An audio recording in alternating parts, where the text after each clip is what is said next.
Hola Brian, buenas tardes. ¿Cómo está? Buenas tardes.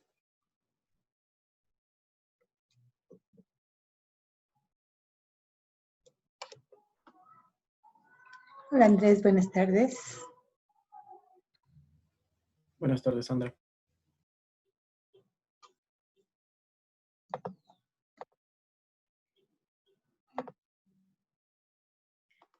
Hola Ismael y hola Bolívar Andrés, ¿cómo están?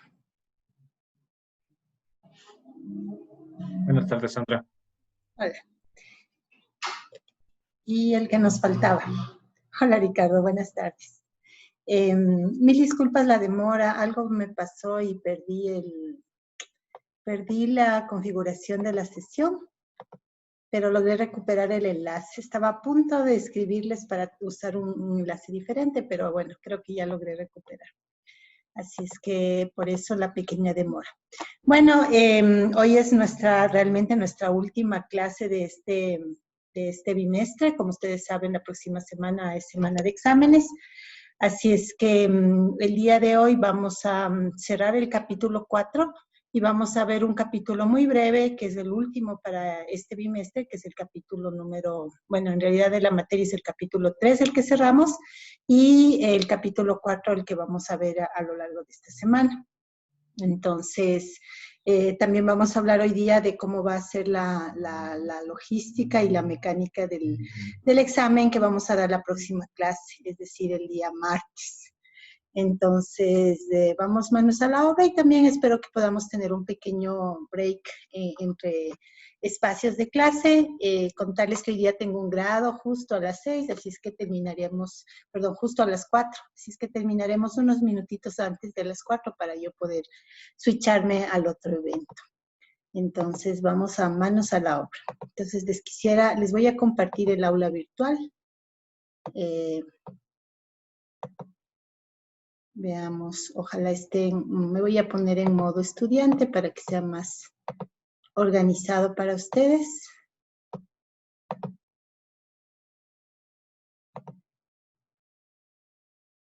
Entonces, acá en el aula virtual tienen ustedes en orden lo que va para el examen, ¿no?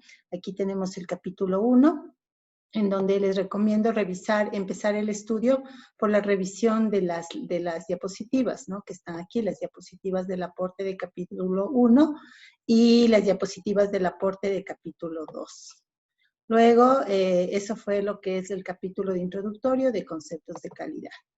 El capítulo 2, que también va para el examen, es el capítulo de calidad del producto.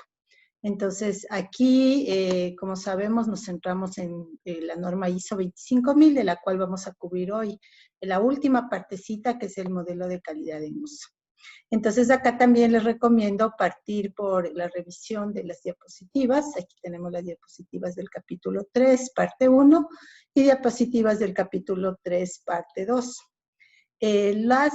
Los laboratorios también van para el examen, entonces les recomiendo revisar su informe de laboratorio de JUnit y ya cuando lo terminen también tener en cuenta el informe de laboratorio de SonarQube y SonarCloud, porque habrá preguntas también con respecto a los laboratorios.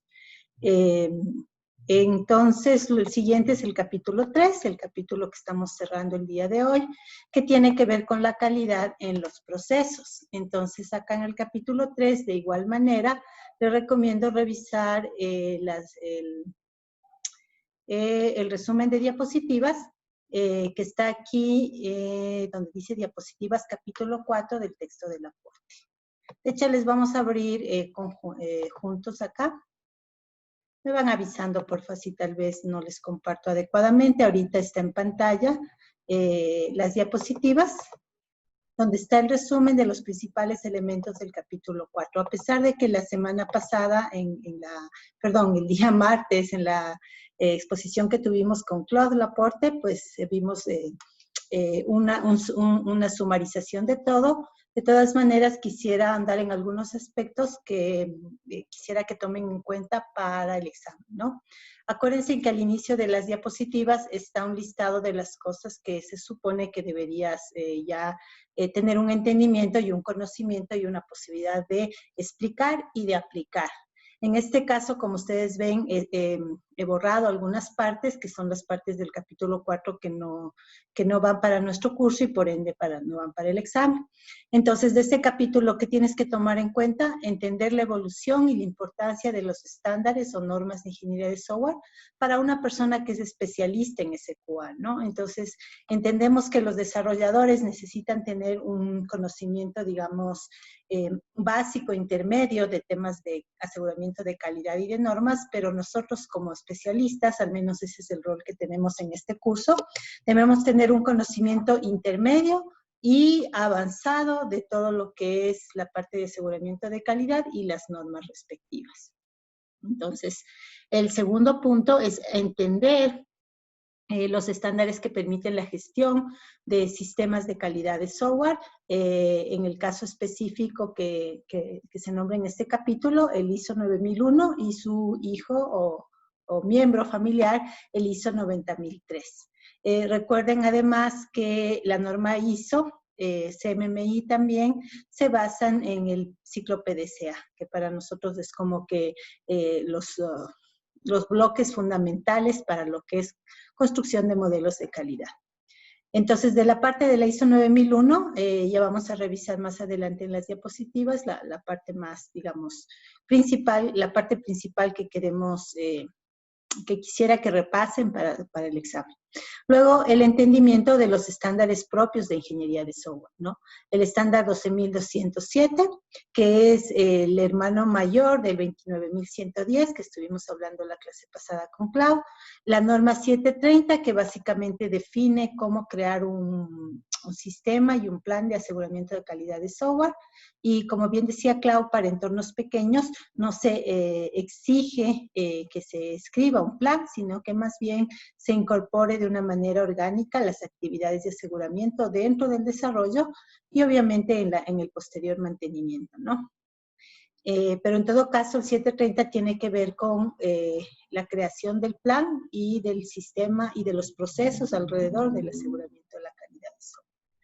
Y el énfasis que se hace en este capítulo es el modelo CMMI, el modelo de madurez y capacidad implementado por la CI en un inicio y que ahora lo maneja el CMMI Institute.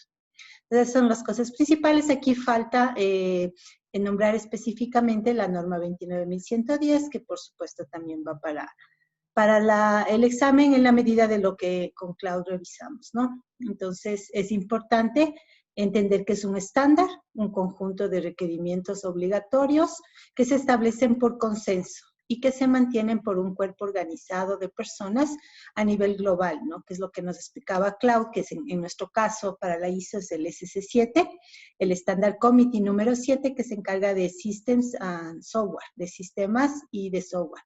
Y dentro de ese comité SC7 existe gran cantidad de grupos de trabajo, como el Working Group 27, al que nosotros nos pertenecemos para la parte del 29110. Entonces, un conjunto de requerimientos que se establecen por consenso, básicamente, ¿no? Esta es una de las dos partes del ISO 9000 que es importante tener en cuenta. Primero, cómo se entiende un proceso, ¿no? Un proceso es un conjunto de actividades, que son las que vas a desarrollar. En nuestro caso, actividades de aseguramiento y control de la calidad. Ahora, para hacer cualquier tipo de actividad y para que sea considerada como tal, esa actividad debe estar planificada con un punto de inicio y un punto de fin, que puede ser no solamente en fechas, sino sobre todo en entregables, ¿no? Entonces, esta actividad empieza cuando tenemos el documento de requerimientos. Termina cuando tenemos las firmas de aceptación del documento de requerimientos, por ejemplo. Entonces, la actividad está marcada al inicio y al final en fechas cuando ya tienes un plan, pero desde la práctica, más bien desde que tienes los insumos y la terminación cuando tienes las salidas. Por eso marca entradas y salidas. Entonces, la entrada puede ser objetos, pueden ser documentos, pueden ser componentes, puede ser información, depende del tipo de actividad, ¿no? Porque acuérdense que el ISO 9000 es genérico, entonces bien podríamos estar hablando de una fábrica que hace zapatos, o de una empresa de gobierno que presta servicios, o de una empresa que desarrolla software, ¿no? Entonces, para cualquier actividad se ven las entradas. Y lo importante es que todas esas entradas tienen una fuente de origen. Entonces, también se ve la fuente de origen que vienen a ser tus proveedores, que pueden ser proveedores internos o externos. Por ejemplo, si la entrada es las necesidades del negocio, el proveedor de las necesidades del negocio es el stakeholder. Y en este caso, si tú trabajas en la misma empresa que el stakeholder, entonces esa fuente es interna. Pero digamos que una entrada dice las regulaciones mundiales. Entonces, ¿quién es tu proveedor de las regulaciones mundiales? Por ejemplo, el W3C, si hablamos de las pautas WCAG, ¿no?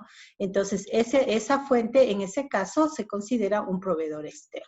Entonces, hay que tener muy claro todas las entradas que necesita una actividad y todas las fuentes de esas entradas y diferenciando cuáles de esas fuentes son internas y cuáles de esas fuentes son externas para que no se te vaya a escapar nadie el momento de recopilar las entradas o insumos que necesitas para hacer una actividad. Mientras se hace la actividad, como decía el PDCA, porque este sería el do, ¿no es cierto?, se hace también el check. Entonces, todos los controles y puntos de chequeo para ir monitoreando y midiendo el desempeño de la ejecución, tal como estamos haciendo en el pequeño proyectito personal de PDCA para mejorar la calidad de tu vida, como lo que estamos en este momento tratando de proyectar cuando estamos haciendo la evaluación del producto ya existente. Entonces, vamos a sacar mediciones, en este caso del proyecto de equipo, ya no sobre la marcha, ya no durante el desarrollo, sino post-mortem. Es decir, después de que se hizo el desarrollo, ahora entramos en un proceso de evaluación, una de cuyas actividades importantes es sacar las mediciones. Entonces, ahí tienes los puntos de chequeo y resultado, pues salidas. Nuevamente, las salidas pueden ser cosas físicas, puede ser información, puede ser una decisión, por ejemplo, o puede ser algo tangible como un conjunto de código o un documento, o puede ser un servicio como que, por ejemplo, el cliente queda satisfecho con el soporte que se le dio.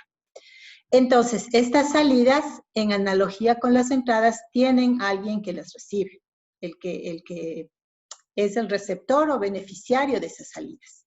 Entonces, a esos les vamos a llamar los clientes, y esos clientes nuevamente también pueden ser internos o externos. Entonces, también hay que diferenciarlos porque el trato, por ejemplo, los canales de comunicación van a ser distintos, ¿no? Si es que es alguien de afuera, que si es alguien de adentro de tu propia organización. Entonces, la ISO 9000 define este esquema como el esquema fundamental de los elementos de todo proceso. Entonces, no importa en qué proceso estés, estoy levantando requerimientos, estoy haciendo pruebas unitarias, estoy haciendo análisis estático de código. Esos son ejemplos de actividades. Para cualquiera de esas actividades, digamos para el laboratorio, el informe de laboratorio que están ustedes haciendo ahorita, tu salida es los resultados del análisis estático de código. Y tus entradas son el código, etcétera, etcétera, ¿no? Vas a necesitar la plataforma, en este caso Sonal Cloud y Sonal Club, etcétera, etcétera, ¿no? Entonces, funciona para cualquier actividad de cualquier tipo de naturaleza que tenga esa actividad. Y por ende, funciona también para desarrollo de software y para evaluación de calidad. Y entonces, este es el otro gráfico importante a tomar en cuenta en la norma. Recuerden que en esta clase no estamos entrando a ver las normas en detalle, sino estamos tratando de tener una idea general y lo más completa posible, pero no a profundidad de cada una de las normas y su utilización. Entonces, este gráfico refleja la propuesta de sistema de gestión de calidad de la ISO 9000 basada en el PDCA, ¿no? Entonces son, como ya habíamos visto, me parece, en alguna clase anterior, no sé si fue con ustedes o el otro grupo, pero en todo caso lo voy a volver a repetir. Son 9 componentes que tiene 9 secciones o componentes que tiene la norma. Y las primeras 3 secciones siempre son preliminares. Introducción, referencias, nomenclatura. Entonces, la sección 4 es la primera con la que empezamos, que es la parte del contexto organizacional.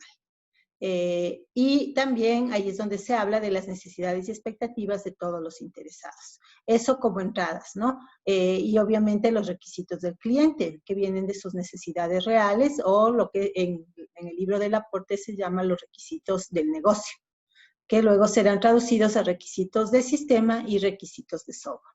Entonces, todo esto como entrada me permite empezar por el componente central, que es el liderazgo. Entonces, establece que tiene que haber desde la cabeza de la organización, desde los que toman decisiones y dan presupuestos y recursos, la mentalidad o cultura de calidad. Entonces, ellos establecen políticas de calidad y dan todas las facilidades para que la empresa trabaje desde la calidad. Entonces, ese liderazgo, como ustedes ven, se irradia a todos los otros componentes. Entonces, en orden, el primero es la planificación, que tiene que ver con la P del PDCA. Y como resultado de la planificación, obviamente sale un plan, del cual yo trabajo ya lo que es la parte de soporte y la parte de operación, que son los componentes 7 y 8. Es decir, esto es el do del PDCA, aquí estoy ejecutando o haciendo. Y a la parte que a la vez que estoy ejecutando, tengo actividades de soporte que me están apoyando en esa ejecución. Terminado el hacer, entonces, como yo ya tengo algo, resultado de la ejecución, puedo hacer evaluaciones de desempeño. Entonces, aquí es donde vienen las métricas. Entonces, en esta parte, yo voy tomando las salidas de las actividades de ejecución y voy determinando mediciones de cada una de esas salidas, tal como estamos haciendo en el proyecto. Y entonces, ahí tengo 2 flechas, la que va hacia afuera, en donde yo tengo por un lado el producto o servicio que entrego, porque ya le di un OK, como el Quality Gate en verde, que dice ya puede hacer el release, ya puede salir a producción. Entonces yo entrego el producto o el servicio y al mismo tiempo empiezo la medición de satisfacción del cliente, de lo que vamos a hablar hoy, ¿no? Lo que es el modelo de calidad en uso, porque ya estoy, como tú ves, estoy por fuera del desarrollo, ya estoy en el mundo real, ya estoy en la aplicación. Entonces, allá hay clientes reales y la satisfacción real de esos clientes reales es la que se mide aquí. Y también eso me da ciertos resultados de mi sistema de gestión de calidad. Entonces, con todos estos elementos que se mide y se tienen en cuenta desde el nivel externo, internamente se plantea la mejora, que sería la A de acción del PDCA, ¿no? Entonces yo digo, ok, tengo estos valores, por ejemplo, las métricas que nos planteaba Cloud, ¿no? Esta es mi densidad de defectos producidos, esta es mi densidad de defectos encontrados, esta es mi densidad de defectos residuales. Entonces, ¿cómo puedo hacer para bajar esos números, para mejorar esas métricas? De eso también, justo de eso, habla el capítulo siguiente que vamos a ver el día de hoy. Entonces, ahí es donde yo digo, lo que tengo que hacer es establecer una política de que todo programador tiene la obligación de hacer una revisión estática de su código con SonarQube, por decir algo. O todo documento de diseño tiene que pasar por un proceso de revisión formal. ¿Sí? Entonces establezco esas políticas, las pongo en pie y luego mido para ver obviamente si la mejora dio o no resultado, das otra vuelta al ciclo PDCA, en este caso desde la ISO 9000. Entonces, como los pasos están ya también, digamos, organizados y han sido probados en infinidad de organizaciones por muchísimas décadas en todo el mundo, la ISO 9000 es una de las normas más usadas para implantar sistemas de gestión de calidad a nivel mundial. Sin embargo, no es específica de software y por eso es que aparecen propuestas como el CMMI, y últimamente propuestas como la ISO 29110, que dice, bueno, ISO CMMI está muy bien, de hecho es muy completo, pero a lo mejor es demasiado costoso de implantar. Necesitas más recursos en tiempo, en dinero y en personal de lo que tal vez una empresa pequeña o que esté iniciando puede invertir. Y entonces por eso se hace una propuesta de digamos, escalada hacia abajo, para lograr factibilidad en entornos pequeños, en pequeñas organizaciones. Entonces, no es que se dice que CMMI no vale, ¿no? Lo que se dice es que a lo mejor en empresas pequeñas se necesita algo que tome lo que es fundamental, como para empezar. Y además de ahí se puede dar el salto. Entonces, si tú ya te certificas o certificas tu organización más bien en 29.110, eso significa que más o menos en el mapeo estás listo para obtener un nivel de madurez 2 y de pronto avanzado incluso hasta el 3 del CMMI. Y claro, ahí sí, si ya quieres ir a niveles 4 y 5, ya deberías migrar a modelos CMMI. Esa sería un poco la idea. Entonces, bueno, eso con el ISO 9000. Como vimos, el 9003 no es más que la norma que permite adoptar o aplicar la ISO 9001 en el ámbito del computer software. Y como les contaba, esta es una norma que no está activa en lo que es las actualizaciones. De hecho, solo para revisar, voy a poner aquí la ISO. Y voy a hacer la búsqueda. Veamos qué nos sale. De la norma ISO 90003.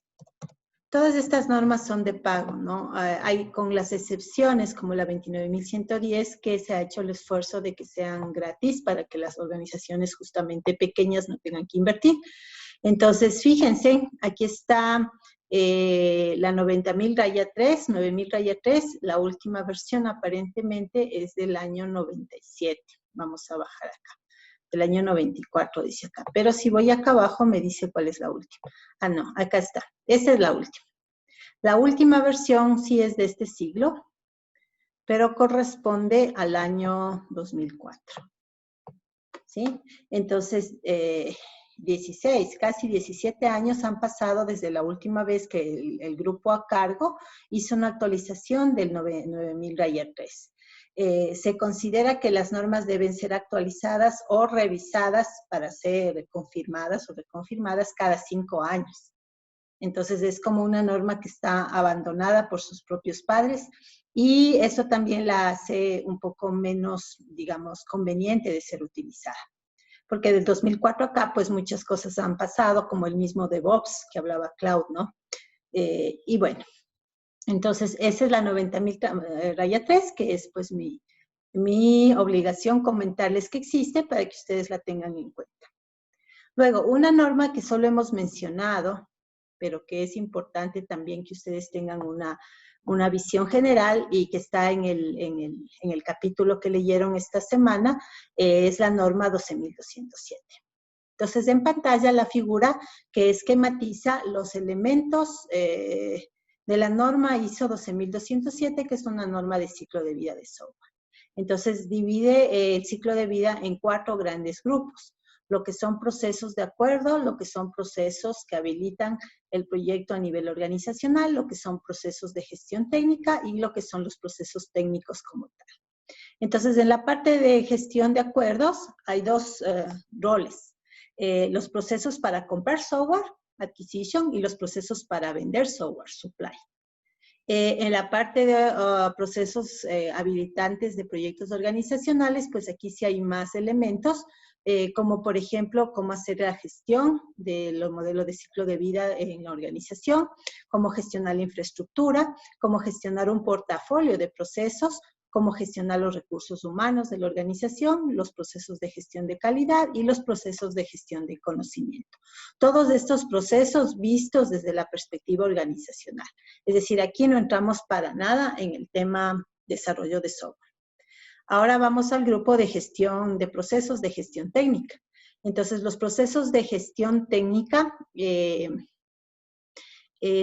siguen siendo más del lado administrativo que del lado ingenieril. Pues fíjense, aquí yo tengo que hacer una planificación del proyecto, es administrativo, tengo que hacer el proceso para control y evaluación del proyecto, también es administrativo, el proceso de gestión de decisiones. Recuerden que esto en CMMI básicamente se divide en 2 opciones, o eres DAR o eres CAR. Acuérdense que DAR es Decision Analysis and Resolution y CAR es Causal Analysis and Resolution, ¿no? Entonces, Entonces, si yo me voy por dar, estoy en nivel 3 y estoy atacando síntomas, no la raíz. Si yo estoy en CAR, estoy en nivel 5 y estoy atacando la raíz de los problemas. Entonces, hay dos maneras de apagar fuegos, digámoslo así. La una es echarle una manta encima para ahogar el oxígeno y entonces se apaga el fuego, pero apenas quitas la manta, otra vez revive. La otra es la manera de raíz, que sería, de hecho, eliminar completamente el fuego desde sus orígenes, ¿sí? Y eso ya evitaría que se siga expandiendo o que vuelva a renacer. Entonces, es CAR y DAR. Entonces, aquí se establece en este proceso de gestión de decisiones en qué mentalidad estás como organización. Si estás en mentalidad DAR, CAR o cualquier otra que tú optes. Gestión de riesgos, gestión de configuración, gestión de la información, los procesos de medición. Desde la perspectiva, se consideran más administrativos, porque la medición te permite saber qué está pasando y por ende poder tomar decisiones. Y eso es administrativo, eso es de gestión. Y los procesos de aseguramiento de la calidad, que se consideran también de gestión, así como la ISO 9000. Y aquí sí, en esta columna larga, están ya por fin los procesos técnicos. Entonces vamos a verlos rápidamente. El proceso de análisis del negocio. Pues tengo que entender el negocio para poder implementar una automatización. Entender las necesidades de los clientes, de stakeholders en general, de todos los involucrados y de cómo se definen requerimientos. Una vez que yo entiendo las necesidades, entonces yo puedo definir los requerimientos a nivel de sistema y a nivel de software. ¿Cuál es la diferencia? Ustedes son ingenieros de software, igual que yo. Entonces nosotros tenemos que enfocarnos en los requerimientos de software. Pero estos requerimientos del producto software, la funcionalidad y la no funcionalidad que este producto de software debe tener cuando ya esté implementado, no nacen del aire, sino que vienen de unos requerimientos más amplios, que son los requerimientos del sistema. Entonces, el sistema incluye software, pero también incluye hardware, también incluye redes, también incluye otro tipo de capas que existen dentro de un sistema. ¿Sí? Entonces, los requerimientos del sistema son más amplios, son más abarcadores, y un sistema puede requerir, por decirte algo, 3 softwares. ¿Sí? Entonces, hay que hacer 3 aplicativos dentro de este sistema. Y entonces, de los requerimientos del sistema se derivan los requerimientos para el aplicativo 1, al aplicativo 2 y al aplicativo 3.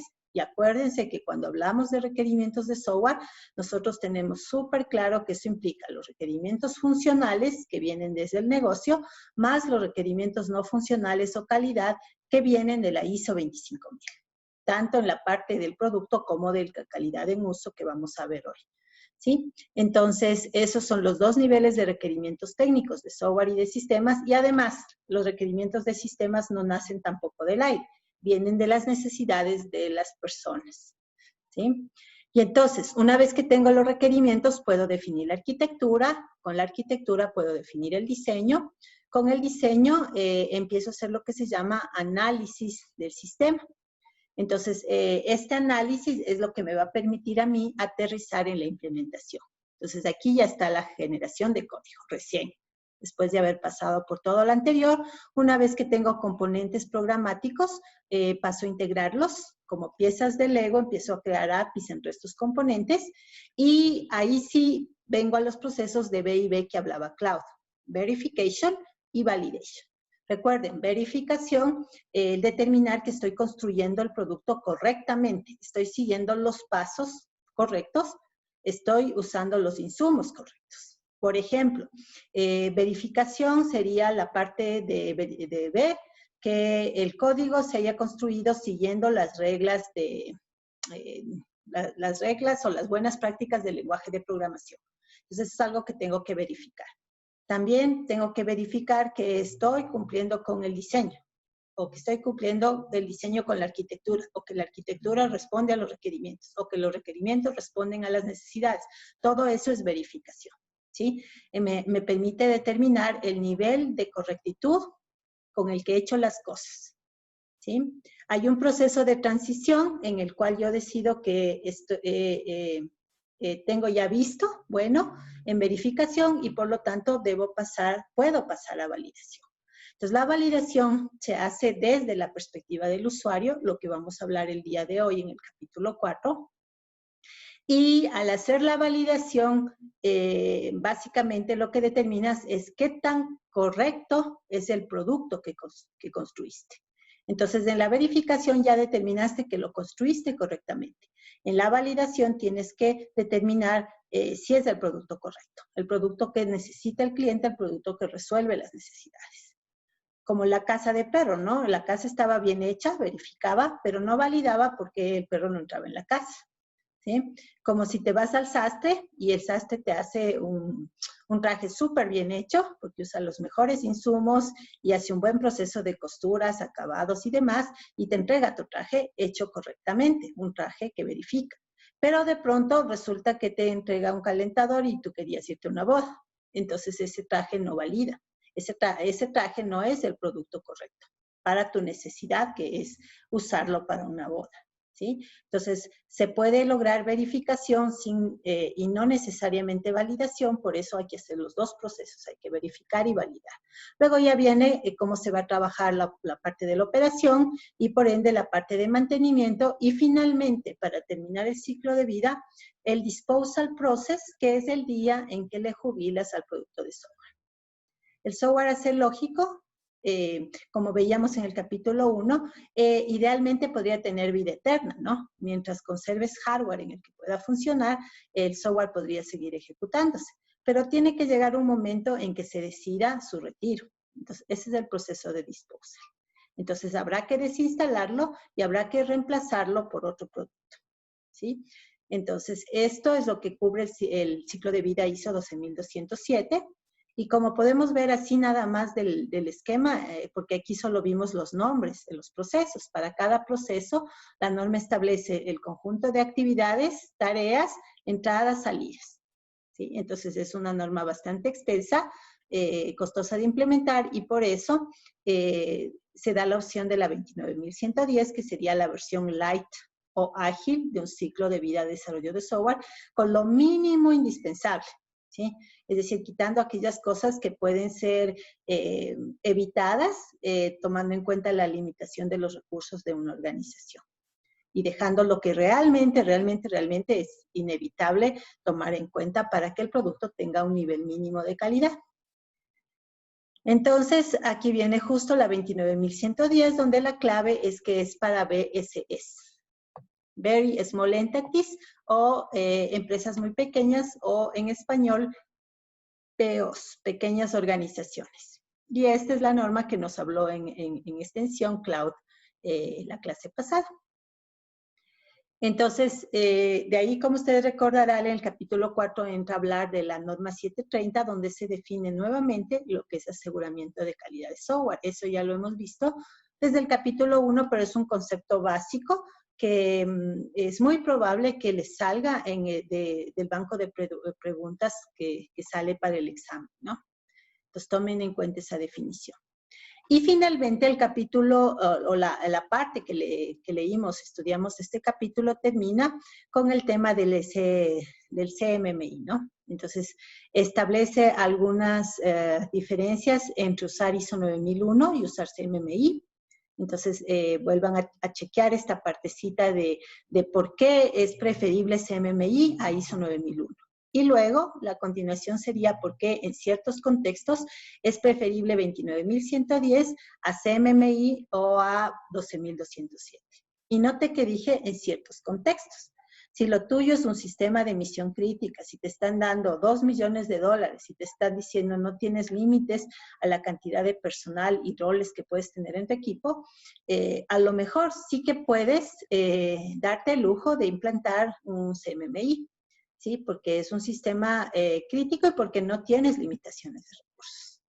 Entonces, tampoco se trata de ahorrar por ahorrar, sino más bien de cuando realmente no hay las posibilidades, pues usar otros procesos o modelos alternativos.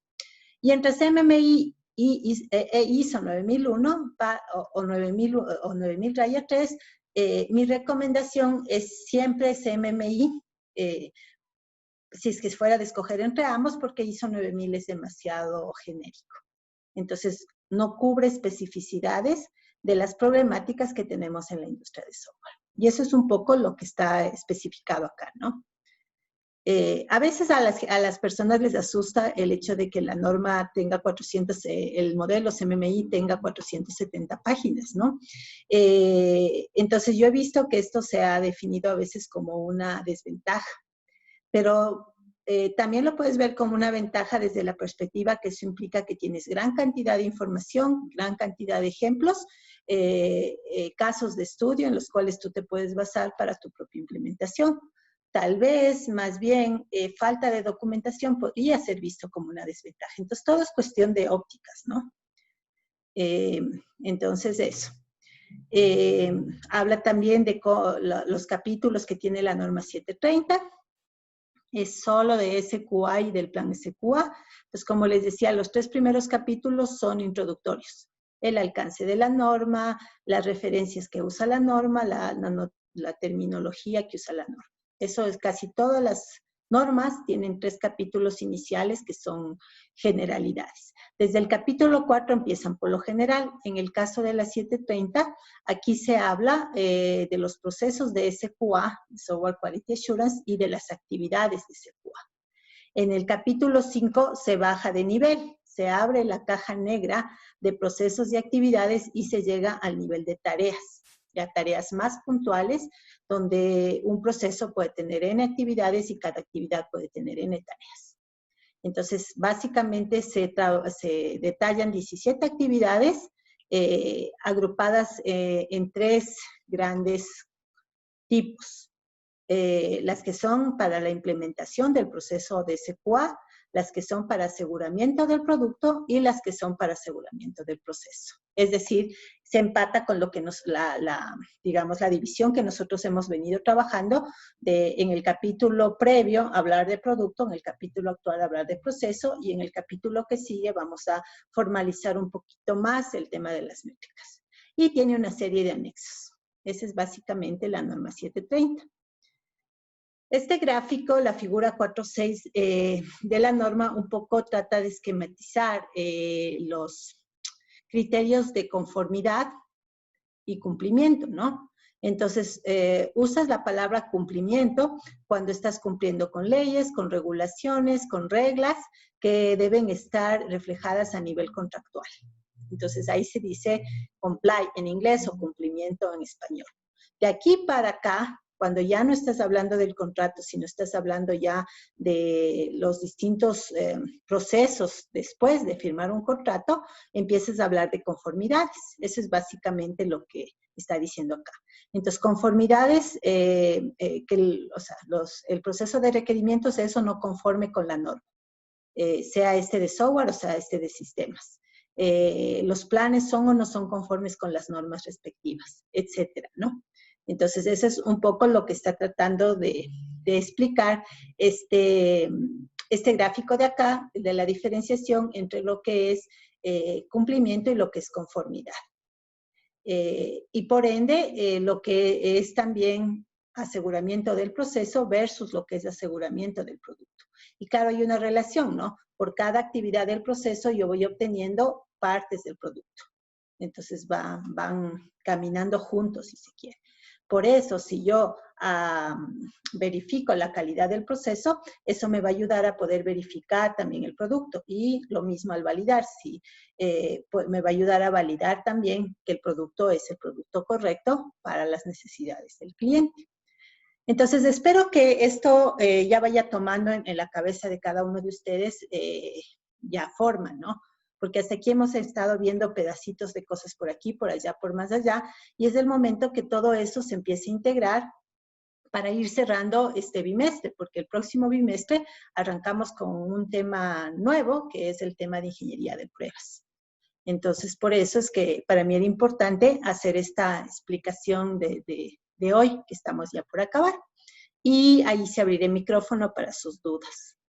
Entonces, aquí tenemos la captura de cómo se debe ver un plan de aseguramiento de calidad. Entonces, no es alcance de este curso escribir planes de aseguramiento de calidad, porque eso ya es una actividad más de detalle. Pero aquí pueden ver ustedes los capítulos que debe tener un plan. Son 7 capítulos acorde a la norma 730. Los 3 primeros son referenciales.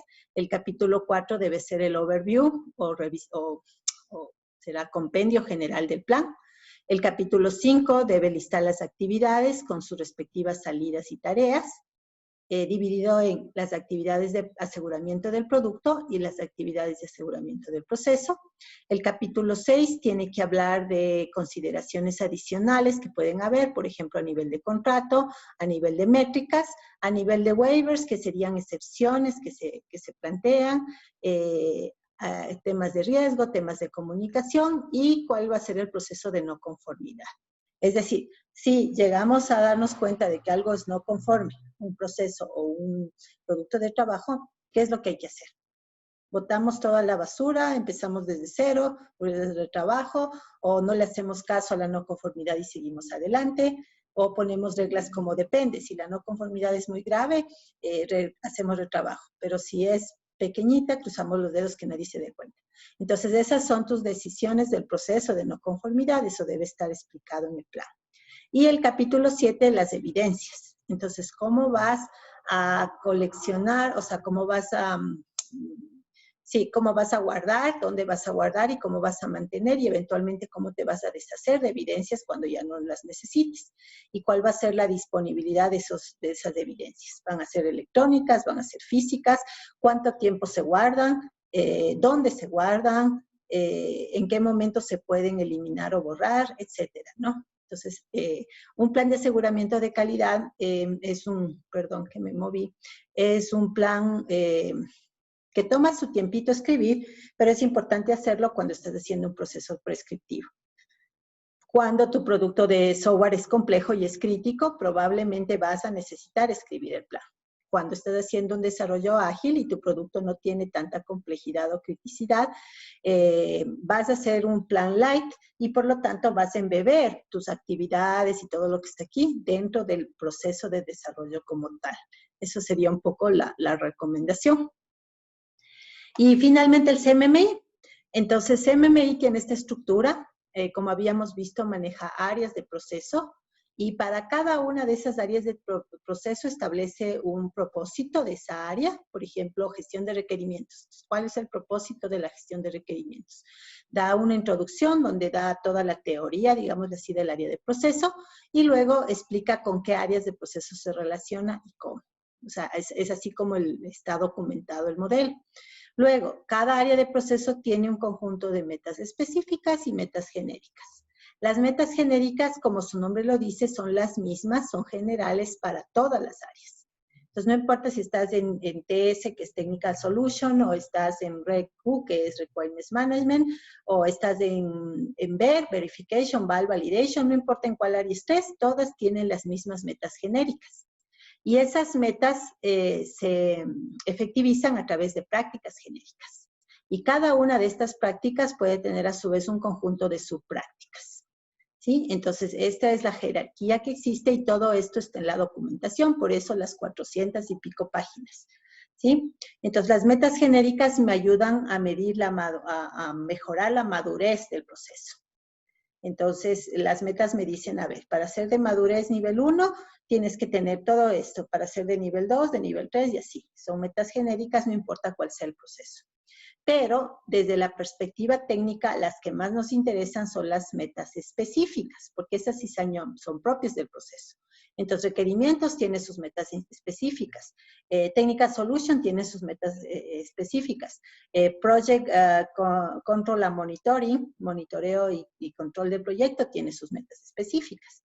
Entonces, cada una de esas metas específicas se deriva prácticas específicas que a su vez pueden tener subprácticas. Y también se entregan ejemplos para darte cuenta. Por ejemplo, si mi área de proceso es desarrollo de requerimientos, una meta específica es la trazabilidad de los requerimientos. Una práctica específica es mantener un registro actualizado de la trazabilidad y un ejemplo de producto de trabajo específico puede ser una matriz de Excel en donde tú llevas la trazabilidad de los requerimientos. ¿sí? Entonces, ese sería un ejemplo completo de principio a fin dentro de CMMI. Y esa documentación te la da para todito. Entonces, es una documentación muy amplia, pero también es una documentación muy útil. Lo que necesitas es el tiempo para poder estudiarla y luego poder adaptarla a tus necesidades. Entonces, esa es la idea. Ahora, tampoco es que necesito, como les decía hace un rato en el ejemplo que les puse, necesariamente millones de dólares y cientos de personas, ¿no? Como decía el ejercicio, incluso yo con 10 personas y en una subárea, yo sí puedo sacar una certificación CMMI, como hizo Kruger, ¿no? Entonces, solo certificado el área ágil en donde tenía un grupo relativamente pequeño de personas trabajando. Entonces, sí es posible también trabajar así, pero de todas maneras requiere su nivel de inversión. Este ya lo habíamos visto, es el mismo gráfico que vimos hace una semana. Ahí están básicamente los niveles, el enfoque de cada nivel, las áreas clave de proceso de cada nivel y cómo conforme vas subiendo de nivel va disminuyendo el riesgo. Y el retrabajo, recuerden que el retrabajo es mi métrica básica para poder demostrar que estoy haciendo una mejora. Si el retrabajo disminuye, eso significa que estoy mejorando. Si el retrabajo se mantiene o aumenta, pues significa que no hay mejora. Y conforme voy avanzando, disminuye el trabajo y riesgo y aumenta mi productividad y aumenta mi calidad. Entonces, soy más productivo, ergo mi empresa es más rentable y entrego mejor calidad, ergo mis clientes están más satisfechos. Entonces, ese nivel de satisfacción de los clientes es lo que queremos medir a través del modelo de calidad en uso que vamos a estudiar el día de hoy. Entonces, ese es el resumen de lo que ustedes habían leído en este capítulo 4. Y ahí están las referencias, ¿no? Y con esto, prácticamente cerramos el estudio del texto del aporte, porque el próximo bimestre vamos a utilizar otros materiales. Y solo me quedaría abrir el foro para conversar un poquito de cualquier duda que ustedes tengan, pero sobre todo de la resolución del foro de esta semana, el que entregaron esta mañana. Entonces, como somos pocos y esta clase es importante porque sumariza todo lo que necesitas integrar para poder dar un buen examen, quisiera escucharles a todos. Antes de cerrar el capítulo 4 y abrir el nuevo capítulo. Entonces voy a empezar con Bolívar Andrés, si estás por ahí, por favor. Bolívar Andrés. Sí, Sandra, aquí me encuentro. Hola, Me decía. Sí, lo que vamos a hacer ahorita es a revisar lo que todos hicimos en la parte del foro. Entonces, voy a abrir yo para que sea más rápido el aula y voy a mostrar tu entrada de foro. Ya, listo, Para profe, que no hay problema. nos haga un resumen de lo que tú escribiste en el foro. Déjame ubicarme. Eso es el capítulo 4. Y estamos en el foro que entregamos hoy. No, es el que te estoy diciendo. No, perdón, es capítulo 3 mismo. Ya me pasé de capítulo. En capítulo 3, el informe está pendiente. Recuerden que el laboratorio quedamos, si puedes entregarlo antes mejor, pero pueden entregarlo sin problemas hasta el lunes en la noche. Aquí está la charla. Entonces, te voy a abrir Bolívar aquí en mi pantalla para que los compañeros puedan observar lo que tú escribiste en el foro y ahora sí te doy la palabra para que no nos leas, sino más bien nos resumas rápidamente los 3 puntos que tú tienes. Ya, entonces, bueno, con lo que respecta al foro, yo, bueno, lo hice en la madrugada, si más no recuerdo. Entonces, bueno, de los 3 puntos de primero era que nos pedía un resumen sobre la charla que hizo el doctor Laporte. Con lo que respecta a eso, en realidad a mí sí me llamó bastante la atención y la verdad es que me sorprendió bastante porque al menos al entrar y ver el nombre ahí del doctor Laporte, digo, chuta. Sí, Entonces, esa era la sorpresa que sí, les quería dar. claro, sí, de hecho sí me sorprendió bastante. Entonces, eso y más también que haya hecho las slides en español, ¿no? De alguna u otra forma también nos ayudó bastante, porque, bueno, no estamos tan pulidos en inglés, bueno, al menos yo, pero entonces de esa parte sí nos ayudó bastante. Y, y bueno, creo que puse, que había puesto de que uno de los puntos que más me llamaron la atención fue lo que hacía énfasis en lo que respecta al conjunto de estándares y la importancia que tiene esto cuando se desarrolla el software. Me gustó bastante en lo que habló y como dije, en el énfasis que le hizo, porque, bueno, porque eso puso más o menos un poquito más después de la mitad de la charla. Entonces, sí, o sea, sí había estándares que de verdad deberían ser considerados y eso me lleva también al punto dos, ¿no? El que era de las organizaciones que hacían software y que no utilizaban estos estándares. Ujú. En lo que habían puesto de que no es que ignoren la existencia, sino que más bien no hacen uso de ese conjunto de estándares debido al tiempo que toma realizar todo esto, ¿no? Porque no es que solo se coge ese estándar y listo, ya está, sino que hay que analizar y hay que hacer, y todo lleva un proceso. Ujú. Entonces, lo que las empresas también a veces quieren es entregar un buen producto y entregarlo en un producto bien hecho, o sea, un buen producto en poco tiempo. Y bueno, con lo que respecta al punto 3 que era de los desarrolladores, igual puse que existen diferentes tipos, ¿no? De desarrolladores, o sea, existen desarrolladores que son bastante técnicos y otros que se basan bastante en el uso de estándares para poder desarrollar. Pero, o sea, en ese caso, tomando eso como base, yo había puesto que la principal causa de esto es que algunos, y más bien la mayoría de desarrolladores es que el- desconocen la existencia de estos estándares y es por eso que muchos no hacen uso, sino que más bien se basan en lo que saben, ¿no? En lo que tienen que hacer. Entonces, Mm. eso es lo que había puesto yo.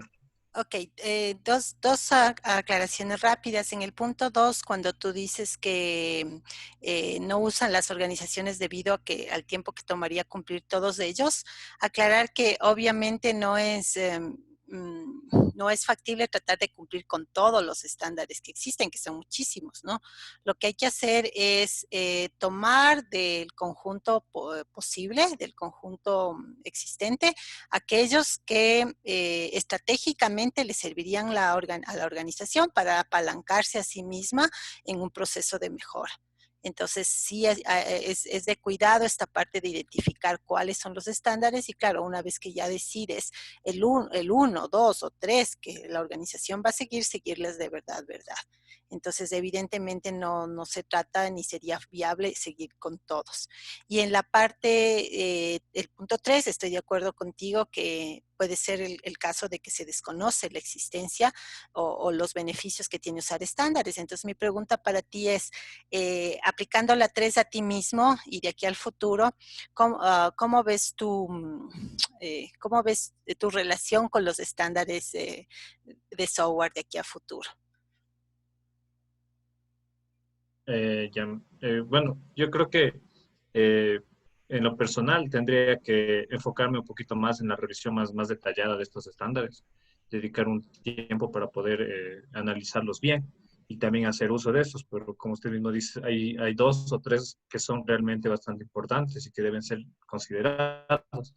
Entonces, a futuro yo sí me dedicaría a revisar detalladamente estos estándares para poder así desarrollar software. Es verdad que nosotros como estudiantes en el transcurso de la carrera, mientras íbamos desarrollando proyectos de software, no es que hayamos utilizado estándares que, que estén en la ISO o así, sino que más bien con lo que respecto a lo que vamos aprendiendo durante la carrera, pero sí sería importante tomar en cuenta esto para un futuro. Así es, y nuevamente, ¿no? O sea, igual dentro de lo que tú envisiones en tu carrera profesional, de todos los posibles, escoger a aquellos que estratégicamente te vayan a servir para apalancar tu carrera. Por decirte algo, tú te quieres especializar en backend. Entonces, estándares de software que te permitan ser mejor en tu trabajo de desarrollador de backend, por decirte algo, o en un lenguaje de programación o en una arquitectura, y obviamente ir evolucionando conforme evoluciona la tecnología, ¿no? Porque van a ir saliendo nuevas tecnologías y por ende nuevos estándares. Pero recuerden siempre que el estándar ya trae sumarizado el know-how de un poco de gente que ha decidido voluntariar para reunir eso en un solo documento donde se refleje las buenas prácticas y donde se den consejos o guías para evitar caer en fracasos. Del área que se trate, ¿no? Si es requerimientos, si es arquitectura, si es pruebas o cualquier otro tipo, porque hay estándares, hay muchísimos, y no solamente en la ISO, también en la IEEE, también en ACM, también en la W3C, y también hay que echar un ojo a los estándares cuando tienes enfrente tuyo un proyecto puntual con un producto puntual, ¿no? Entonces, digamos que el producto es, se me ocurre la utilización de inteligencia artificial para un sistema recomendador. Entonces, echar un ojo qué estándares existen en el área de desarrollo de sistemas recomendadores con inteligencia artificial, porque a lo mejor eso al final te va a ahorrar tiempo, como decía Cloud, ¿no? Porque sí es cierto, como tú decías en el punto 2, que las empresas dicen, no, si me pongo a usar estándares me voy a demorar muchísimo y no voy a acabar a tiempo o pronto, ¿no? Pero si lo haces inteligentemente, el estándar bien aplicado a la final te va a ahorrar tiempo o te va a ahorrar dolores de cabeza por falta de calidad posterior. Entonces, esa es un poco la moraleja. Y sí, antes no los hemos aplicado porque también estábamos en el proceso básico de aprender a desarrollar. Pero ya que eso está superado, ahora tenemos que elevarnos en la rueda PDCA a otro nivel. Ahora, en este nuevo nivel, ya no nos conformamos con desarrollar nada más desde codificar bien o desde probar a la intuición, sino que nos sofisticamos y ahora queremos desarrollar y hacer ingeniería de software en general desde el uso y el apoyo de estándares existentes. Esa es un poco la idea. Gracias a Bolívar. Voy a pasar a Andrés Yumikinga, porfis. Andrés, voy a poner el tuyo también acá, para que así mismo, no necesariamente leyéndonos, sino rápidamente nos cuentes lo que tú pusiste en tu foro. Ya te pongo.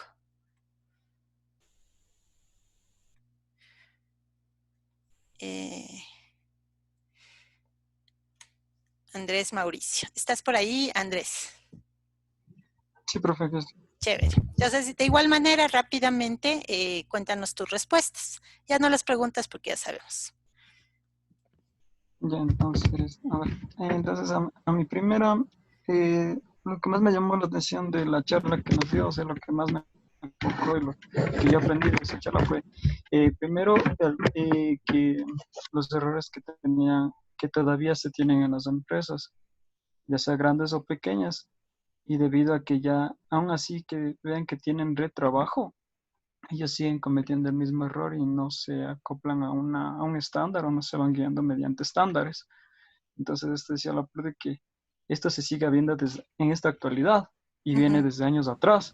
Entonces, y eso es porque en sí a veces hay gente que carece de estos conocimientos para poder implementar estos estándares. En cambio, hay otras personas que saben de estos conocimientos, pero como siempre están en competición con diferentes personas para entregar un producto, entonces ellos se van al enfoque de desarrollar lo más rápido posible, dejando de lado la documentación. El por qué hacen esto también dijo fue porque en sí esta documentación, en la documentación se va a poder mejorar el código, se va a poder mejorar el sistema. Entonces, como a esas empresas desarrolladores no les interesa que otras personas o terceras personas puedan mejorar su código, entonces no lo toman tan necesario el desarrollar una documentación, sino ellos saber en sí el programa que tienen y solo ellos poder manejar y mejorarlo o eliminarlo, en pocas palabras. Entonces eso es eso es lo que más o menos puedo decir referente a la pregunta 1. Y a la segunda, también dije de la segunda, ¿no? Sí. También.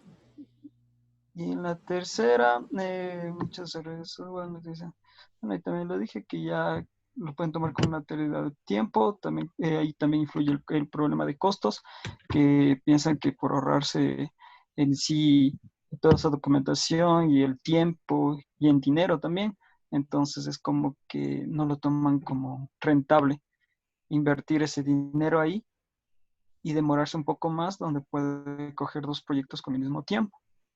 Entonces, es lo que le puedo decir. Igual, una pequeña aclaración, muchos estándares son de costo, implica una inversión de dinero para la organización o el proyecto, pero ese dinero, en caso de tener que pagarlo, sale del presupuesto del proyecto. Entonces, cuando tú ya haces tu presupuesto, pues incluyes tanta plata para comprar el estándar tal. Y por otro lado, siempre vas a encontrar la versión open correspondiente. Entonces, por ejemplo, todas las normas OWASP que sirven para lo que es seguridad en aplicaciones web, todas las normas OWASP son open, son gratuitas. Muchas ISO son también gratuitas, como la 29110. Entonces, si es que mismo no tienes presupuesto, siempre puedes encontrar también opciones abiertas que no te van a costar en dinero, pero en tiempo sí hay un tiempo que hay que dedicar, ¿no? Entonces, en tu caso personal, Andrés, de ahora en adelante, ¿cómo ves a futuro tu relación con las normas de software? La verdad es que no le tomaba muy en cuenta estas normas. O sea, no me interesan bastante, la verdad, pero con lo que hemos estado aprendiendo de esta materia y otras igual que nos han hablado de los ISOs, entonces sí, como que sí se debe tener en cuenta esta implementación, ya que en sí una nos puede ahorrar trabajo. Bueno, al principio va a ser un poco tedioso hasta acostumbrarnos, pero al fin y al cabo va a ser un producto de mejor calidad y por ende se tendrá mayor abarque en el mercado. Entonces es lo que yo pienso. Ok, sí, es así. Entonces, sin ser lo único ni tampoco la panacea, tomen en cuenta en el toolbox que ustedes tengan para su ejercicio profesional y para sacar bien proyectos y productos, también los estándares. No solamente estándares, pero también estándares junto con las otras cosas que ustedes ya toman en cuenta, lenguajes de programación, ambientes de desarrollo, etcétera, ¿no? Brian, por favor. Lo que tú puedas agregar que sea complementario a lo que ya han dicho tus compañeros, porque pues ya muchas cosas puede que se nos repitan, ¿no? En ideas. Entonces... Sí, bueno, y una de las cosas que a mí me llamó la atención del doctor Laporte fue que nos hablaba de que no solamente las empresas son las que deben de basarse en estándares de calidad, sino que uno independientemente puede tener esas ideas de calidad y desarrollar como tal, así la empresa no tenga ¿cómo se dice? Esas políticas de calidad. Entonces me pareció bastante, porque bueno, ahí venía mi punto 3, muchas veces pienso que las empresas exigen por tiempo, como dicen, trabajo bajo presión, y realmente, y si una empresa exige eso y no tiene estándares de calidad, entonces remonta a que los desarrolladores tampoco apliquen esas técnicas, ¿no? Entonces, por eso creo que es importante que podamos desarrollar nosotros como personalmente, como desarrolladores, ir conociendo todo lo que son lo que son los estándares de calidad, viendo cómo podemos aplicarlos y tratar de ejercerlos nosotros en nuestra vida laboral, así la empresa no cumple esas políticas. Y recuerda lo que él dijo, ¿no? Que a mí me pareció fuerte, pero real de mi experiencia. Si es que el entorno de trabajo en el que estás, por más que tú quieres, como llanero solitario, tú aplicar en lo que tú haces calidad y estándares y demás, pero el ambiente, como tú dices, por la presión, por las exigencias de entrega y demás, no te lo permite, la propuesta de él fue súper tajante, ¿no? Cámbiate de trabajo. O sea, no estés en un lugar que Sí, frena eso sí. tu desarrollo profesional, sino busca otro lugar en donde sí te den esa libertad al menos y mejor aún donde la empresa ya sea de madurez. ¿Se acuerdan te acuerdas que él decía que si tú vas a trabajar en una empresa de alta madurez, el aprendizaje que tú vas a tener en ese lugar, así sea por poco tiempo, es hacia arriba. Y eso te vas a llevar contigo, aunque no te quedes en esa empresa mucho tiempo, ¿no? Entonces, eso nos lleva también a que tenemos que ser escogedores de los entornos de trabajo en los que nos involucramos, ¿no? Y ir seleccionando lo que te conviene para que tu experiencia profesional vaya creciendo. ¿Qué te pareció a ti ese consejo que nos dio? Sí, que de hecho fue algo que puse en el primer punto porque me pareció muy interesante que él dijo que nosotros debemos de buscar, o sea, nosotros personalmente debemos de buscar empresas que cumplan con políticas de calidad, porque esas son las empresas en las que nosotros nos podemos desarrollar también como personas y como buenos ingenieros de software y no estancarnos como usted mismo dice. Es correcto. Y ahora es todavía más aperturado el tema del teletrabajo internacional, ¿no? Entonces, si es que no las encuentras en Ecuador o no hay opciones en esas empresas abiertas de trabajo en Ecuador, las puedes buscar en otros lados del planeta. Ahí la restricción sería más bien del idioma. Si no encuentras en español, a manejar mejor tu inglés, como ustedes vieron, es súper importante para poder tener este tipo de interacciones con otras personas. A partir de eso, pues lanzarte y buscar teletrabajar o viajar a vivir en otro lado y trabajar en otros ambientes. Entonces tienen ustedes abierto el camino, ¿no? Eso como para que lo vayan también pensando ya ahora que ya están avanzando y ya en la parte última de su carrera profesional. Ismael, te toca. Lo que tú puedas añadir y cuéntanos si antes habías tenido la oportunidad en alguna materia previa de que el autor del texto venga a explicar su propio texto. Ya te pongo, ya me salí de más, ya te vuelvo a poner. ¿Estás por ahí, Ismael? Sí, Sandra. Ya. No, la verdad es que no he tenido esta oportunidad en ninguna otra asignatura. ¿Y qué te pareció de Y experiencia? la verdad sí fue bastante sorprendente porque no lo esperaba, creo que ninguno de nosotros. Sí, Pero la les verdad es quise que dar la sorpresa. sí, Ajá. fue bastante enriquecedora la charla del doctor Laporte.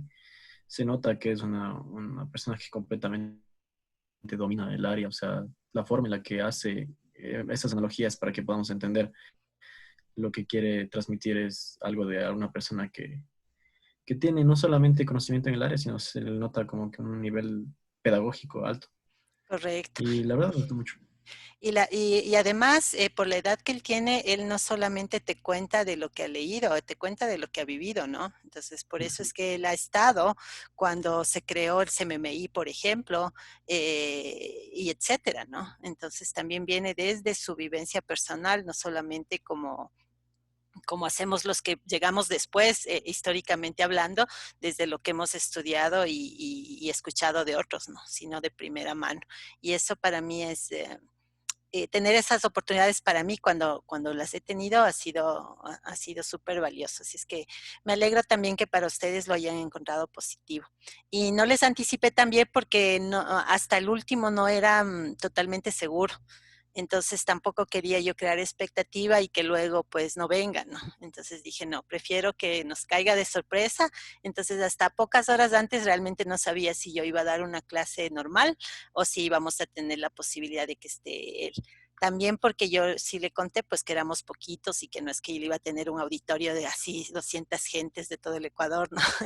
Entonces yo le conté que éramos pocos, que estudiamos software y que nos haría un gran favor de poder conversar con nosotros y pues él accedió. Así es que esa es la historia. Cuéntanos rápidamente algo adicional de las 3 preguntas que quieras aportar.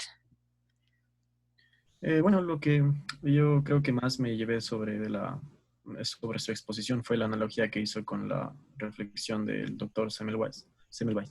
Uh-huh. Sí había escuchado este caso porque, claro, bueno, sí he escuchado en el que empezaron a bajar las muertes y las infecciones, sobre todo, antes de que se sepan que son infecciones bacterianas, por el hecho de no lavarse las manos, por ejemplo. Entonces, es verdad que en esa época era como que menos importante, mejor dicho, se le hacía menos importante a la higiene para evitar problemas posteriores. Entonces, la analogía que hace con la evaluación temprana o la planeación temprana en el software me parece muy interesante porque es verdad que ahora muchas veces no se le da la importancia que se le debe y lo único que genera saltarse esta etapa son problemas. Entonces, yo creo que fue una analogía bastante acertada y me gustó bastante. Más que todo, incluso la comparación de gérmenes con bugs en el código. Ujú. Sí. Respecto a la siguiente pregunta, bueno, yo creo que para una organización, al menos una organización que está empezando, sí es un poco difícil porque, o sea, como explico aquí, conlleva adoptar las buenas prácticas y estándares, sobre todo estándares grandes, ¿no? Como ISO o SMMI, conlleva un arduo trabajo y muchas veces dinero. Entonces, yo creo que en este caso sí es el problema más grande, el costo y el trabajo, porque, por ejemplo, o sea, es em, en una organización, por ejemplo, aquí en Ecuador, que está empezando, no va a empezar obviamente por implementar una metodología tipo, o una certificación CMMI, por ejemplo, por más que sea, o una ISO como perfil de entrada tampoco, porque lo que, lo que se empieza como una startup es básicamente basado en la improvisación, ¿no? En la improvisación, al menos para iniciar. Y menos en un país como Ecuador, en el que no está todavía la cultura del software tan implementada o tan fuerte, digamos. Eso, y en cambio, lo que se respecta a los desarrolladores específicamente, yo creo que aquí también es la falta de conocimiento del área de ingeniería de software, porque yo creo que lo que nos diferencia a nosotros en nuestra carrera es básicamente que siempre nos dicen que la planeación es lo más importante. De hecho, nosotros, bueno, no lo más importante, no siempre nos dicen que es lo más importante, pero siempre le da la importancia que se le debe. Ujú. De hecho, nosotros tenemos materias específicas como ingeniería de requerimientos, modelado y diseño de software, cosas que, por ejemplo, en las demás carreras se tiene simplemente software 1 y software 2, por ejemplo, como Ujú. materias. Entonces, yo creo que este trasfondo de software es muy importante y nos hace comprender la importancia que tiene la planeación o todo lo que se refiere a esta, a este, o sea, a la ingeniería de software como tal, Así es, a no dejar de lado, no ir directamente a la programación o al código. correcto. A no ser un programador, sino un ingeniero. Ujú. Esa es la diferencia. Y en tu caso personal, ¿cómo se aplica 3 de aquí a futuro? Bueno, a mí me agrada la idea de emprender una organización de software, por ejemplo. Ujú. Y, de hecho, sí fue una de las preguntas que le hice al doctor Laporte. O sea, la pregunta que le hice al doctor Laporte era más o menos, En ese o sentido. sea, ¿hasta qué punto piensa él que el costo y beneficio de implementar por ejemplo, hizo en gama de entrada, en el perfil de entrada, representa o sea, gana el beneficio al costo, básicamente? Ujú. Porque yo creo que ahora empezar una startup aquí en Ecuador es sencillo porque la gente ya prácticamente toda organización necesita, por ejemplo, una página web, necesita un software ligero, ¿no? Ujú. Tampoco voy a decir que si yo quiero emprender, voy a emprender con software bancario. Entonces, la idea es que sería tener una organización o sea, nueva, que empiece como un emprendimiento, pero que vaya adoptando técnicas y tenga una especie una guía que permita seguir el camino de las certificaciones de manera organizada. Y obviamente evaluando el costo y beneficio en el crecimiento de la empresa. Ujú. Sí, chévere. Sí, la idea sería llevarnos eso, ¿no? Como moraleja de este curso en general y de la charla de doctor Claudia en particular, el, el tener esta, digamos, siempre presente la posibilidad de usar estándares y ya más amplio, como bien dices Ismael, de usar realmente, de hacer realmente ingeniería de software. Porque en muchísimos casos en nuestro país, en nuestro entorno, no se hace realmente ingeniería de software. Se hace artesanalmente y se enfoca demasiado en la programación. Y obviamente la planificación, los requerimientos, la arquitectura, el diseño son actividades fundamentales de un proceso ingenieril. En cualquier cosa, en ingeniería civil, vos no te lanzas un puente sin haber hecho el diseño estructural, por ejemplo. O no te lanzas un edificio sin haber hecho los planos eléctricos, los planos todo tipo de planos que se necesitan, ¿no? No es que mandas al albañil a alzar paredes sin haber primero hecho los cálculos y hecho los dibujos, que es básicamente el diseño. Entonces, toda ingeniería trabaja así, no hay ninguna razón por la cual la ingeniería de software sea distinta, todo lo contrario. Tenemos que poner más énfasis porque al ser el software lógico, como que se piensa que se le puede nomás aparchar, deshacer, hacer, pero todo eso nuevamente es retrabajo y todo eso tiene un costo en la calidad. Entonces la calidad va disminuyendo conforme le echas mano después. Cada retrabajo implica una disminución de calidad aparte del costo en tiempo y recursos que viene asociado. Entonces, entonces va por ahí. Vamos a escuchar ahora a Ricardo, que no so por ser el último, dicen que los últimos serán los primeros, Ricardo, así es que te tocó al último por esta vez y quisiera empezar, bueno, voy a poner tu entrada del foro y ya más luego que termine el grado les pongo las notas también, pero quisiera empezar haciéndote una pregunta, Ricardo. ¿Cuál es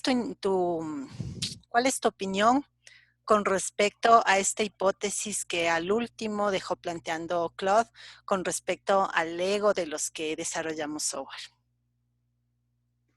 O sea, bueno, eso yo puse en la pregunta número 3 en la que decía que porque los desarrolladores de software no utilizan estándares o buenas prácticas. Bueno, pienso que algunos tienen como el ego ¿cómo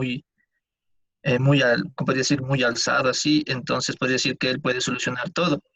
Y que no necesita de ciertas normas o prácticas, pero que en general es conveniente llevar eso, puesto que le puede ayudar en el futuro a-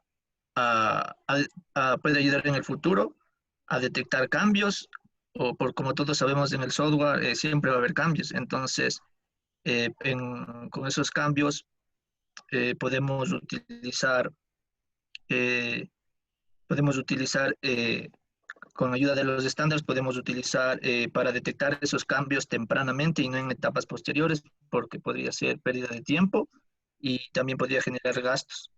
Uh-huh. Es correcto, sí. Entonces, ser un poco más humildes, ¿no? Y reconocer que uno debe buscar ayuda para hacer más eficientemente y más inteligentemente las cosas. No dudo de la capacidad de alguien de reinventar la rueda, pero como decía Claude, ¿para qué? O sea, ¿para qué pensar tú mismo en el algoritmo si ya está documentado que el algoritmo más eficiente para un problema específico, ¿no? Entonces, ¿para qué pensar cómo hacer el proceso de requerimientos si ya está documentado las buenas prácticas de cómo se debe levantar requerimientos? Entonces, es poco inteligente no basarte en el know-how que ya tiene la humanidad en cualquier cosa, y eso incluye la ingeniería de software. Y entonces hay que tener esa humildad de pedir ayuda y de usar ayuda, porque eso a la final te va a regresar, ¿no? A favor. Entonces, esa es un poco la moraleja. Ahora sí, cuéntanos de la 1 y la 2, alguna cosa adicional que quieras añadir. Como a mí también me llamó la atención lo que es el enfoque que hace del doctor Sommerwiss, lo que es de los cirujanos que debían lavarse las manos. Yo no había escuchado de eso y me puse a investigar y sí, me pareció muy interesante. Incluso leí que al doctor le querían llevar a un manicomio porque decían que estaba loco. Entonces, eso me pareció también interesante y también sobre los ejemplos que dio de que algunas empresas no practican calidad y que y que son empresas grandes, como fue el del avión que dijo que hacen sus actualizaciones utilizando disquetes cada Uh-huh. 28 días. Entonces, Imagínate, a eso también esas me parece. alturas de la vida, los Boeing 747 se manejan con disquetes 5 1/4 o 3 1/2, Sí, creo que era. eso de ahí. Ajá. Entonces, eso también sí. Sí, eso fue lo que más me llamó la atención y también, bueno, al último hablaba sobre lo que eran bueno, un poco de la ISO 29110 que hablaba sobre las pequeñas organizaciones y los beneficios comerciales que estas podían brindar.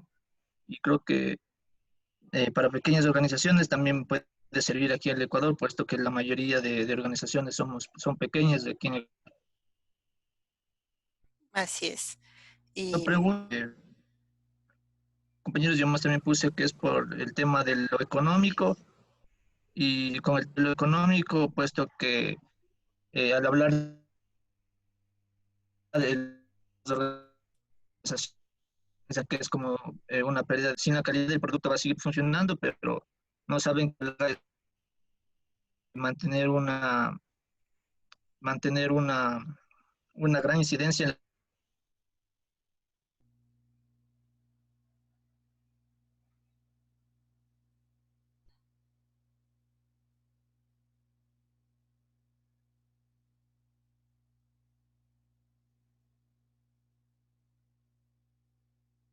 Aló, aló.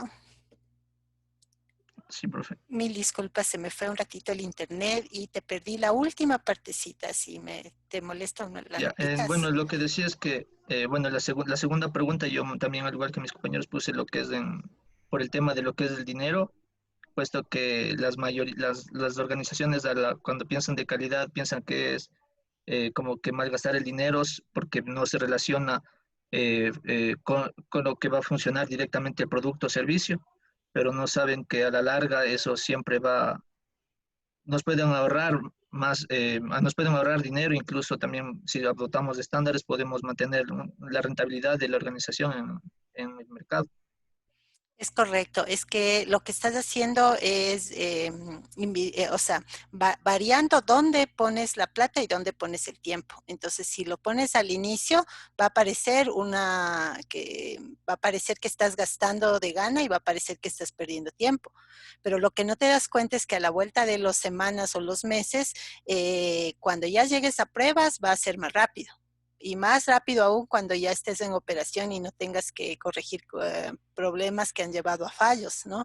Y lo mismo en dinero y lo mismo en nivel de satisfacción. Entonces, a lo mejor tú vuelas al principio porque no estás haciéndote líos con estándares ni cosas, pero luego terminas con un producto de una calidad mediocre que resulta en una poca satisfacción de usuario y eso te puede llevar a, si es tu emprendimiento, a quebrar, pues porque no te van a seguir contratando.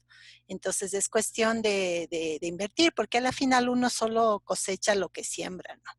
Entonces, gracias a todos por sus respuestas y para cerrar ya este capítulo, quisiera añadir una cosa más, también un poco con respecto a lo que Ismael decía. Ya hemos visto a través del consejo del doctor Cloud y que yo también me ascribo a él, que uno tiene que ser escogedor en los lugares donde uno trabaja si uno se va a proponer trabajar en dependencia en una empresa que ya existe, ¿no? Sea de software o sea en el departamento de sistemas de una empresa que haga otra cosa. En cualquiera de los dos casos, pues ver que haya cultura de calidad, sino para qué. Así como ellos te preguntan cosas, tú también preguntar, ¿no?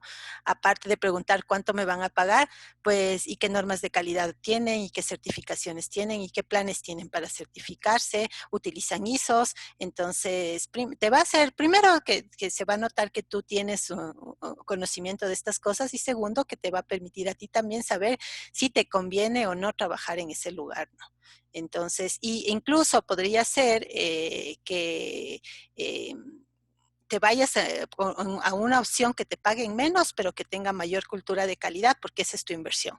Ahorita vas a ganar un poquito menos en sueldo, pero vas a ganar muchísimo en conocimiento y experiencia y eso te va a permitir después ubicarte mejor, tanto en sueldo como en puesto de trabajo, ¿no? Entonces hay que saber jugar con esos factores cuando uno se va por el lado de empleabilidad.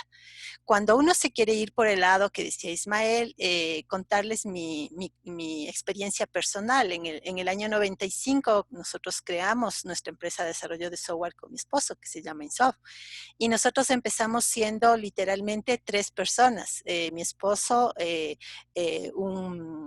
un compañero de la universidad que estaba en unos cursos inferiores, que era nuestro primer empleado, digámoslo así, mi persona. Y literalmente trabajábamos en la misma habitación de mi departamento, en donde dormía mi hija, que era bebé en ese entonces. Y poco a poco pudimos ya mudarnos a una sola habitación para la empresa, luego ya a su propio piso para la empresa y finalmente en el día de hoy la empresa tiene su propio edificio, ¿no?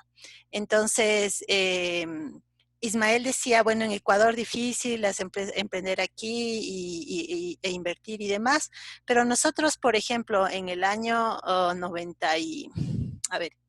2012, miento, porque la empresa la creamos, como les decía, en el 95, en el año 2010, más bien, nosotros empezamos el proceso de certificación de calidad con un modelo que se llama EFQM, que es español, europeo, perdón.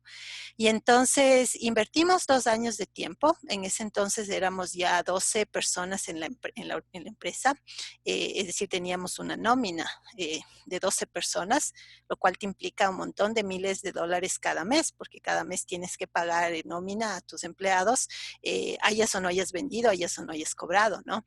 Y ahí fue cuando nosotros nos dimos cuenta en la realidad, y mientras seguíamos atendiendo proyectos y clientes, que necesitábamos trabajar muchísimo temas organizacionales, temas de procesos, temas de entendimiento de las necesidades del cliente, temas de mediciones. Nosotros tuvimos que pasar por como 3 iteraciones con los evaluadores hasta que nos aceptaron nuestro sistema de métricas organizacional, ¿sí? Entonces, llegamos entramos tanto en la onda de medir para entendernos y para funcionar mejor, que llegamos incluso a hacer mejoras en el tema de por ejemplo, uso de luz, ¿sí? A través de implementar unas políticas muy sencillas de cómo la gente antes de irse tenía que dejar apagando impresoras, servidores, luces que no se necesitaba en la noche, hasta el día siguiente en que regresaban, ¿no? Empezamos también a determinar a horas topes en las cuales las personas podían quedarse en la oficina, y a partir de esa hora les mandábamos sacando que se vayan a su casa, porque antes había mucho desorden, ¿no? Y la gente se quedaba hasta las 11, 12 de la noche si es que alguien quería, y decía, bueno, si quiere trabajar, ni modo, ¿no? Pero no, empezamos a organizarnos súper bien, como les digo, desde cosas tan sencillas como mejorar optimizar el uso de recursos, hasta cosas de fondo como arreglar totalmente nuestro proceso de pruebas y calidad dentro de la organización, ¿no? Y así fue como nos certificamos 2 años después, solamente 2 empresas de todo el Ecuador, de las 400 y pico que existían en ese entonces.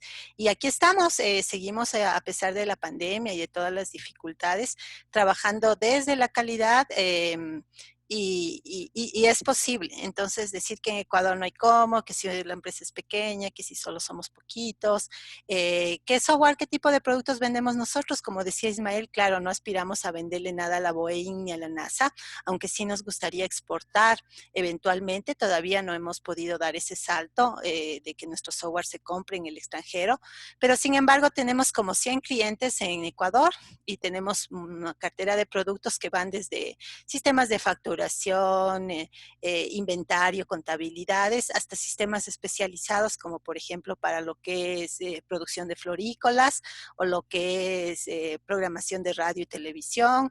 ¿Qué más tenemos? Sistemas educativos también tenemos, etcétera, ¿no? Entonces hemos ido desarrollando portafolio de productos conforme los clientes nos han contratado para desarrollos iniciales, y luego hemos ido perfeccionando esos productos para poder volverlos a vender a otros clientes. Y entonces de esa manera es como nos manejamos. Entonces nuestros costos sí son, como les comentaba alguna vez, más elevados que el promedio del mercado, pero por otro lado nuestras referencias de los clientes contentos son también importantes. Entonces, cuando un cliente prospecto nos pregunta costos, le decimos son estos, pero les pedimos que hable con cualquiera de nuestros clientes anteriores para que el otro cliente, le diga si le recomienda o no pagarnos a nosotros en lugar de ahorrarse unos dolaritos y pagar a alguien más. Y pues no es que todos los clientes a los que les proponemos nuestros precios nos contratan, pero sí lo suficiente como para sobrevivir. Así es que sí es factible, Ismael, y te lo digo por nuestra experiencia propia de nuestra empresa. Entonces, eso es lo que les quería comentar. Y con eso cerramos este capítulo. Me ayudan con un like si es que el capítulo 4 queda ya en paz, o si es que hay alguna pregunta, pues este es el momento. Gracias, Brian, Andrés, Bolívar, Ricardo e Ismael. Chévere. Vamos a hacer ahorita una cosa de 3 minutitos diferente porque necesito hacer switch a capítulo 4 y un poco necesito que estemos todos con mente fresca. Les voy a pedir que hagamos esto, que por 3 minutitos dejemos la pantalla y cada uno busque en donde esté un lugar donde puedan mirar el cielo, sea una ventana, una azotea, un patio. Ojalá que sí tengas acceso a poder mirar el cielo, si es que es posible directamente, es decir, salir afuera, y si no, aunque sea desde el vidrio o algo así. Te quedes ahí un minutito mirando el cielo y mirando lo que hay afuera, y luego regresas y nos cuentas qué viste. Yo tengo ahorita 3:38, nos volvemos a juntar 1 minuto hasta que vayas, 2 minutos hasta que mires el cielo y 1 hasta que regreses. Nos juntamos en 5 minutos. Es decir, para mí sería a 3:38, sería a las 3:43. Eso, chicos, entonces cierro un ratito y nos vemos en 5 minutitos.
Ok, chicos, yo ya regresé.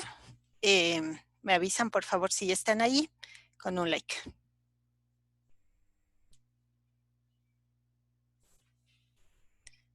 Les espero entonces. Gracias, Ismael. Gracias, Brian. Nos falta Andrés, Ricardo y Bolívar.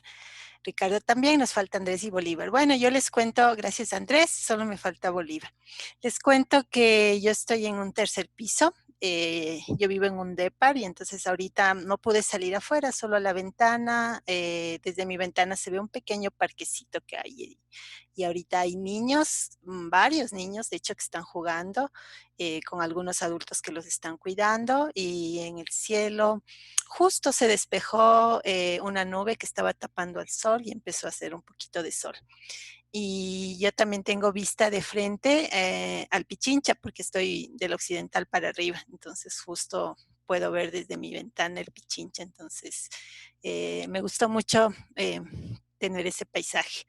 ¿Quién de ustedes quiere contarnos lo que vio? Cualquiera.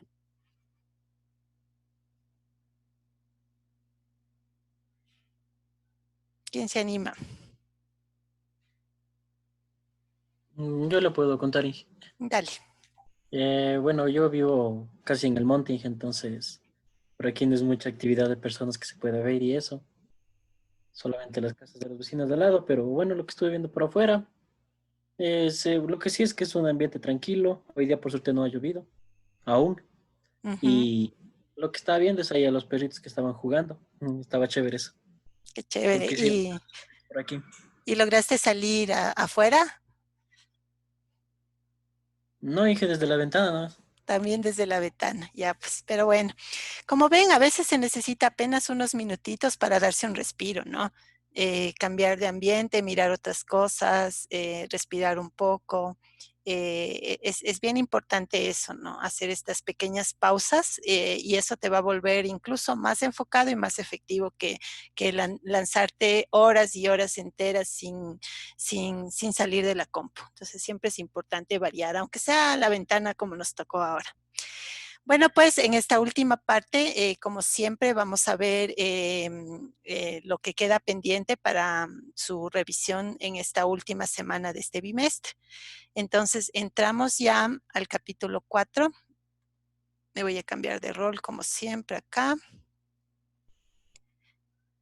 que es el penúltimo capítulo de la materia, porque el capítulo 5 es extenso y dura todo el segundo bimestre.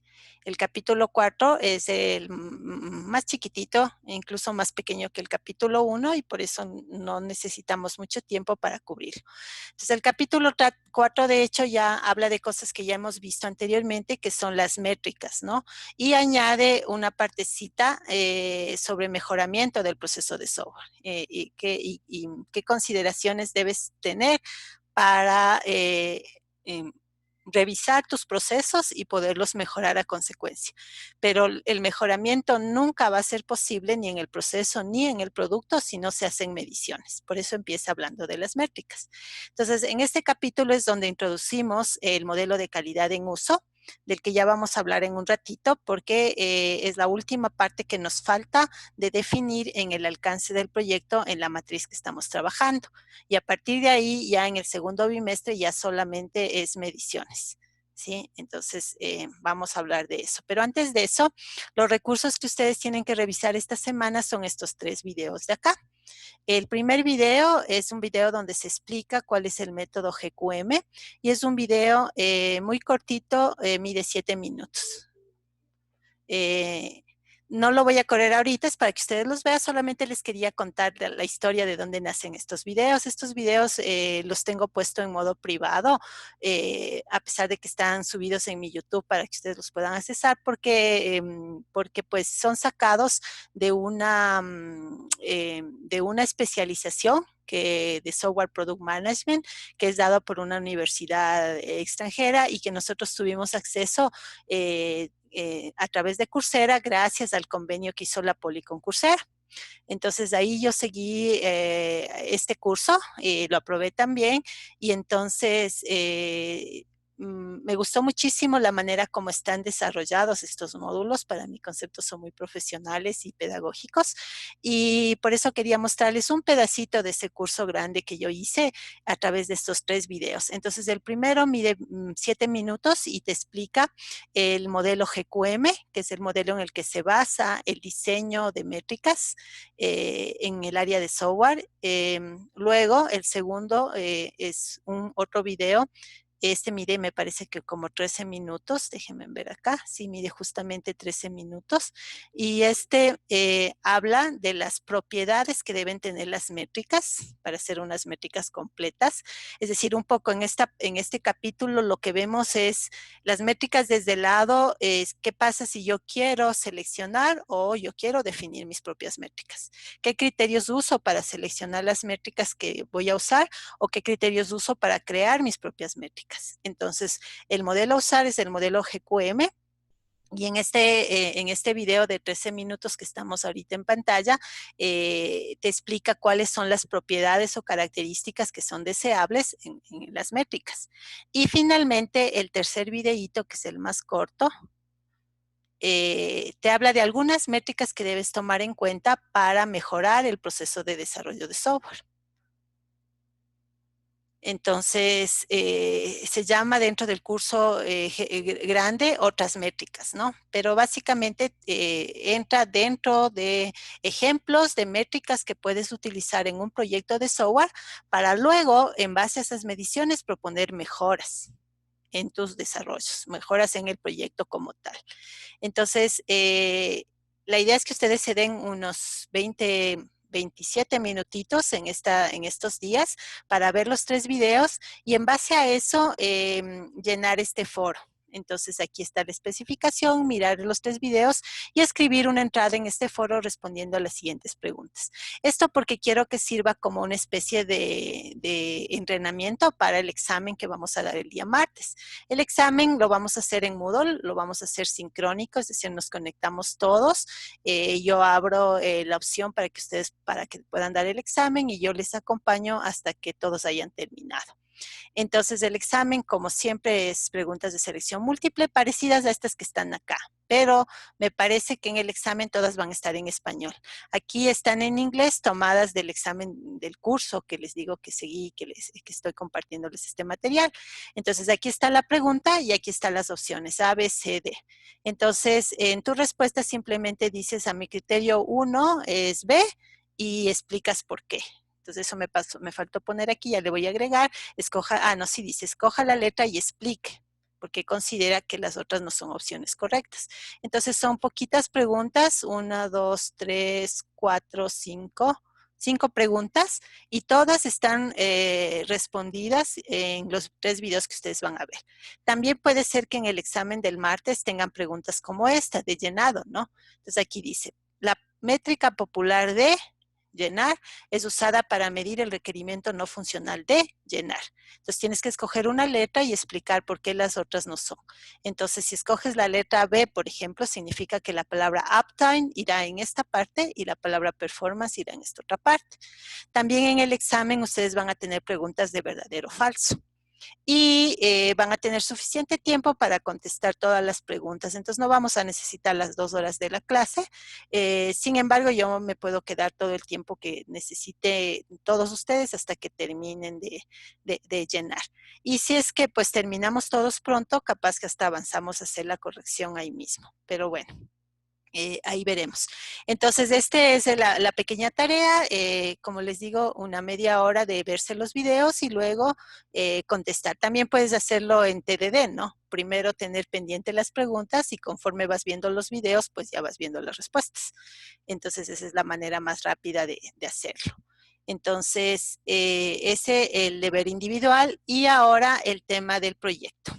Entonces, el último, esta tarea sí la necesito que la hagan hasta el martes en la noche para que obviamente nos sirva hasta el lunes en la noche, lunes a las 23, para que obviamente nos sirva para el examen del martes, porque también este tema va para el examen.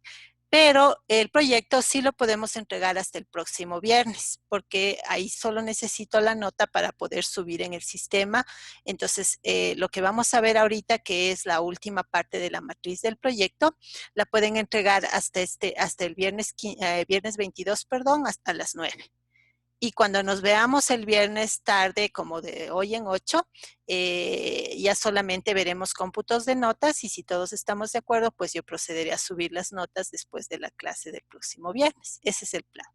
Entonces, lo único que me falta contarles es qué es la parte del proyecto que tenemos que hacer hasta el próximo viernes. Entonces, ahí es donde viene el modelo de calidad en uso. Entonces, este modelo es parte de la 25010. Es el segundo modelo. Como sabemos, el primer modelo se llama modelo de calidad del producto y tiene 8 criterios y dentro de cada criterio varios subcriterios y dentro de los subcriterios las métricas que ustedes ya vieron y seleccionaron para el proyecto en la matriz. Sin embargo, habíamos dejado pendiente la pestaña tercera, la pestaña de calidad en uso, que es justo lo que vamos a llenar hoy. Entonces, el modelo que está en pantalla ahorita es el que tiene los criterios de calidad en uso, que como ustedes ven son solamente 5. La efectividad en uso, la eficiencia en uso, la libertad de riesgo, la satisfacción y el contexto de uso. Y entonces cada uno de estos criterios, igual que en el otro modelo, tiene sus propios subcriterios. En el caso de la efectividad en uso, hay un solo subcriterio que también se llama efectividad. En el caso de la eficiencia, un solo subcriterio que también se llama eficiencia. La libertad de riesgo sí tiene 3 subcriterios. El riesgo económico, el riesgo en la salud y el riesgo medioambiental. La satisfacción tiene 4 criterios. Si cumple con el propósito, el nivel de cumplimiento con el propósito, la confianza del usuario durante el uso, valga la redundancia, el placer y el confort. Esos son los 4 criterios de satisfacción y el último que se llama contexto de uso.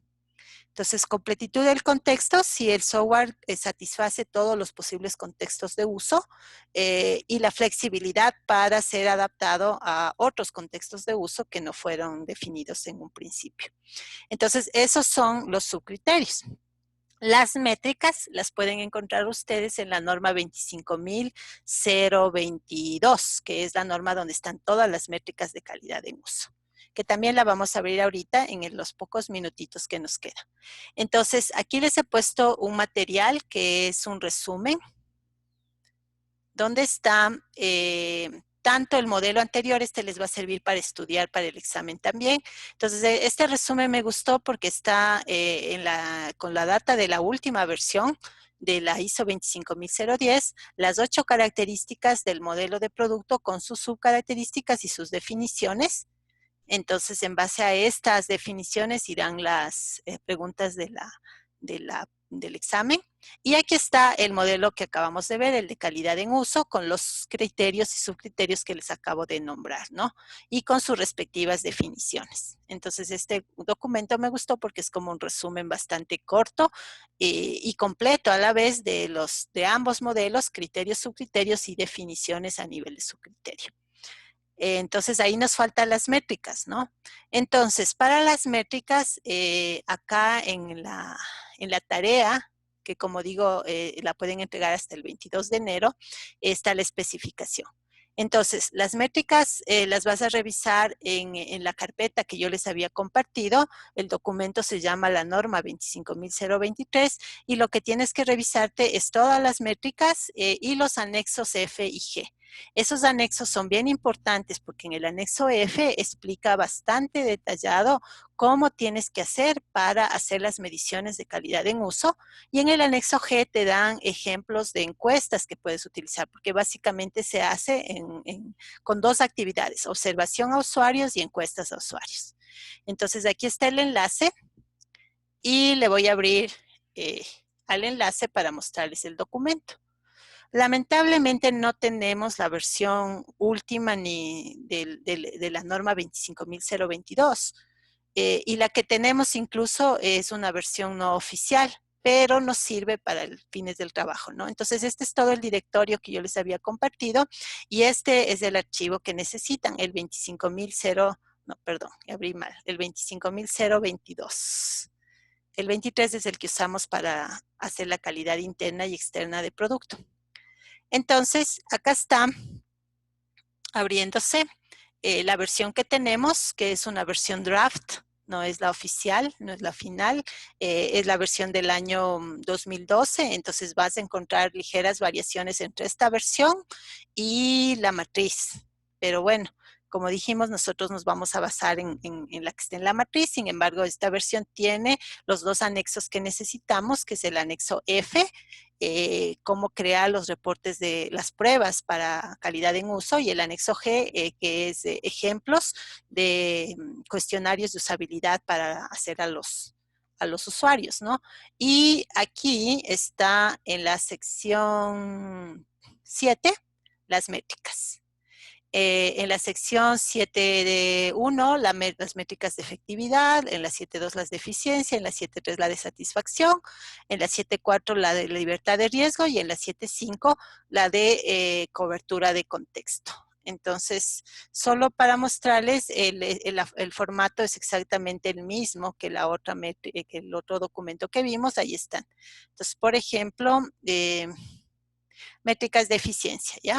Entonces, métricas de eficiencia está en forma de tablita, ¿no es cierto? La descripción de la métrica como pregunta, porque usa el formato GQM. Entonces, está la meta, la cuestión y la métrica. Entonces, aquí está la cuestión, que es qué tan largo es completar una tarea comparado con el objetivo. Aquí está la fórmula y aquí está el método que se debe utilizar. Entonces, tienen que obviamente revisarse tranquilamente todas estas métricas para ver cuáles de ellas son factibles de aplicar en el proyecto. Y entonces, voy a ir, por ejemplo, a la matriz de Ludominga. Abres la pestaña 3, ¿no es cierto? La pestaña de calidad en uso, que estaba hasta ahorita vacía, y volvemos y hacemos el mismo trabajo que hicimos la vez anterior. En la columna H, aplica sí a los que son con sí, y no a los que no vas a poder usar, le pones amarillo a la métrica. Cuando sumes más del 50%, le pones amarillo a la subcaracterística, y cuando sume más del 50%, le pones amarillo a la característica. Y también tenemos que llenarlo de la importancia. Entonces, en las columnas M y N, está el nivel y el porcentaje. La otra vez, me disculpo, me parece que me olvidé de avisarles del nivel. Les avisé solamente del número, de porcentaje, ¿no? Pero al lado también ayúdenme llenando para las otras dos pestañas el nivel. El nivel está dividido en, voy a hacerle más grande acá, y con esto ya voy terminando porque se nos acabó el tiempo. El nivel está dividido en, aquí está, alto, media o baja importancia.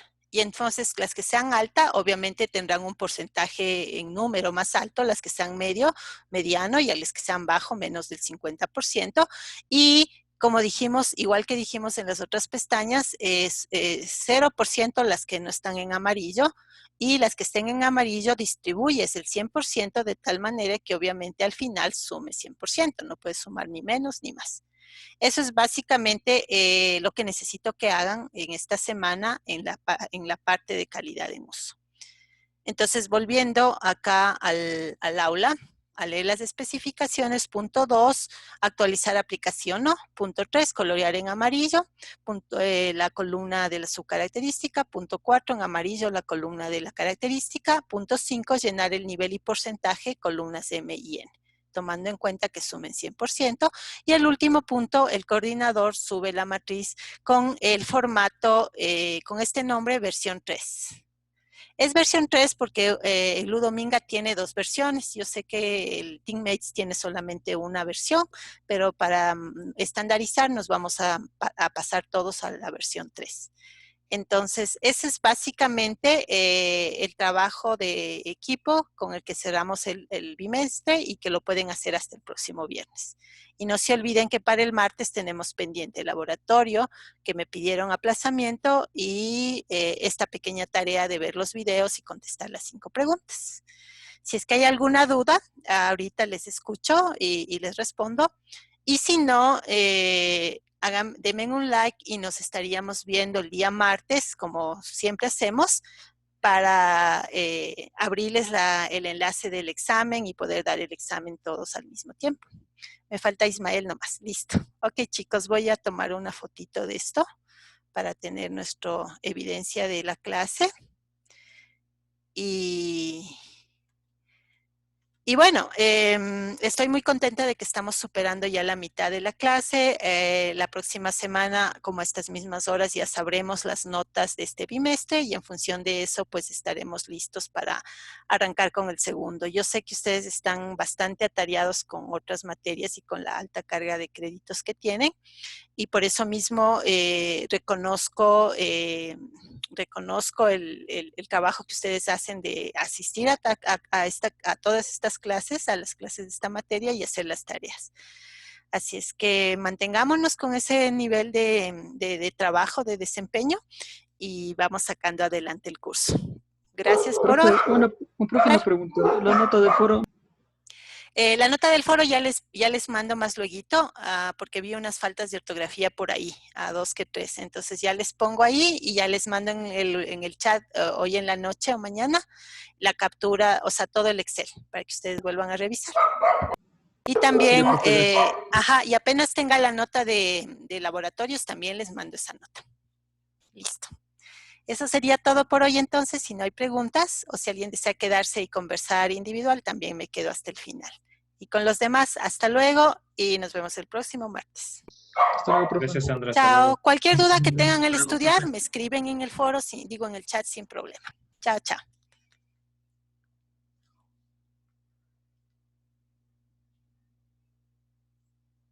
Chao, Brian.